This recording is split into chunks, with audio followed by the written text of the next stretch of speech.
Developing this afternoon, the former leaders of the Proud Boys and the Oath Keepers have been released from prison after President Trump wiped their sentences away with the stroke of his pen.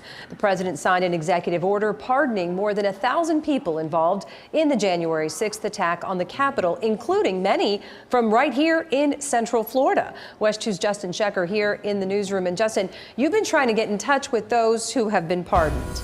Well, Nancy, Florida led the way with more criminal cases than any other state in connection to the FBI and DOJ's investigation into January 6th.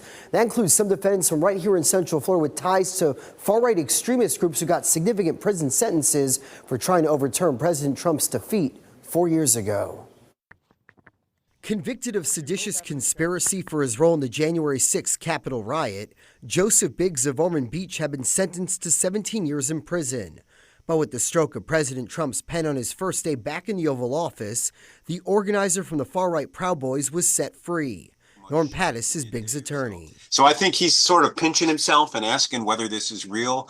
A good friend came to pick him up at the jail. They're staying at a hotel, and he's happy. He's happy but quiet, stunned.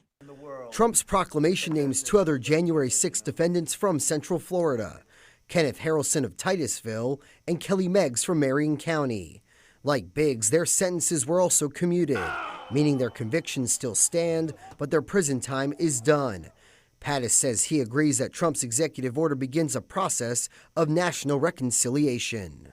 I'm not saying it wasn't violent, but 4 years after the fact, just as late as last week, the Justice Department was still pursuing people for misdemeanors. It's an obscene and was an obscene overreaction. Trump's sweeping pardons extend beyond the defendants convicted of misdemeanor offenses for unlawfully parading in the Capitol. He also granted clemency for the hundreds of individuals who committed serious felonies, such as assaulting law enforcement officers with deadly or dangerous weapons. Rest assured, I have been betrayed by my country. Former D.C. Metropolitan Police Officer Michael Fanone was one of more than 140 officers injured while defending the Capitol from the mob of Trump supporters who stormed the building over false claims that the 2020 presidential election was stolen. 6 individuals who assaulted me as I did my job on January 6th, as did hundreds of other law enforcement officers, will now walk free. While Biggs is now free, his attorney says he's still trying to regain the military benefits he lost after his conviction. It's a disability pension that he earned.